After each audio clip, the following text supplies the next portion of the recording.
नमस्कार, आप देख रहे हैं स्टेट मिरर डिजिटल। मैं आपके साथ हूं अवनीश शर्मा।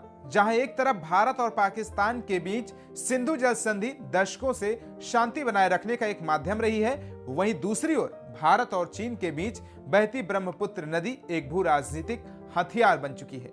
भारत द्वारा हाल ही में पाकिस्तान के साथ सिंधु जल संधि को आंशिक रूप से निलंबित करने के फैसले के बाद चीन के सरकारी विश्लेषक ट्विटर झिकाई गाओ ने भारत को पानी से खेलने पर चेताया है। उन्होंने इशारा किया है कि चीन भी ब्रह्मपुत्र नदी पर अपनी स्थिति कड़ी कर सकता है, लेकिन सवाल ये उठता है कि क्या वाकई में चीन ऐसा कर सकता है, और अगर ऐसा हुआ तो भारत को क्या नुकसान होगा, या ये सिर्फ एक राजनीतिक शोर है।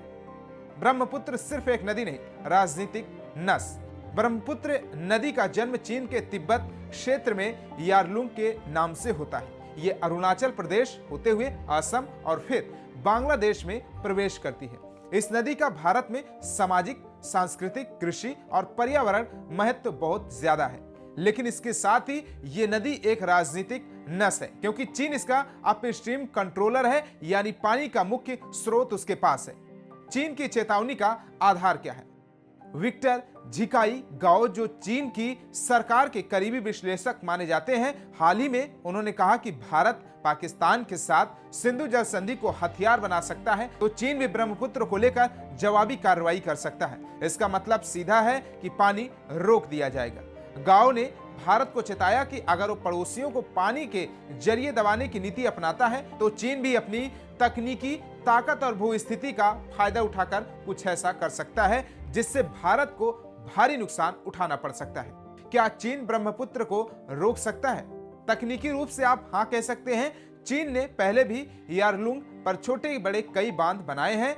डोकलाम विवाद के दौरान 2017 में चीन ने भारत को ब्रह्मपुत्र की जल प्रवाह से जुड़ा डेटा देना बंद कर दिया था। 2020 में चीन ने एक मेगा डैम की घोषणा की थी जो तिब्बत में ब्रह्मपुत्र पर बनाया जा रहा है और जो 60 गीगावाट बिजली पैदा कर सकता है। यह दुनिया का सबसे बड़ा हाइड्रो पावर प्रोजेक्ट होगा, लेकिन पानी को पूरी तरह रोक पाना मुश्किल है, क्योंकि ये नदी पहाड़ी इलाकों से होकर बहती है और किसी भी बड़े डाइवर्सन में भारी लागत और पर्यावरणीय जोखिम होता है। भारत की स्थिति क्या है?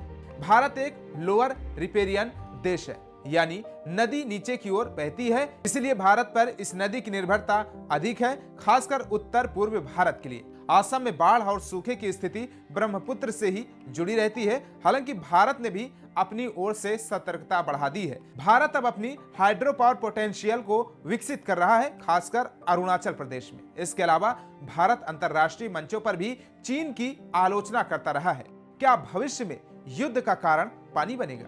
21वीं सदी को तेल के बाद नीले सोने यानी पानी के लिए युद्धों की सदी कहा जा रहा है। भारत, पाकिस्तान और चीन तीनों देश परमाणु ताकते हैं और तीनों के बीच साझा नदी प्रणाली मौजूद है।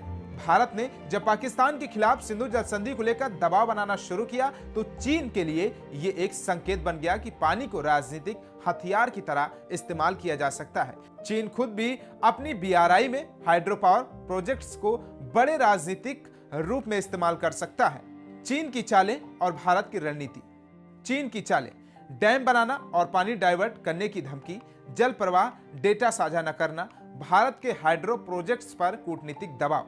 भारत की रणनीति: ब्रह्मपुत्र बेसिन में हाइड्रो पावर प्रोजेक्ट को बढ़ावा, सैटेलाइट से जल प्रवाह की निगरानी, बांग्लादेश के साथ सहयोग जिससे चीन को संतुलित किया जा सके, अंतरराष्ट्रीय मंचों पर चीन की आलोचना की जा सके। तो कैसा लगा हमारे वीडियो? कमेंट बॉक्स में फीडबैक जरूर दीजिए।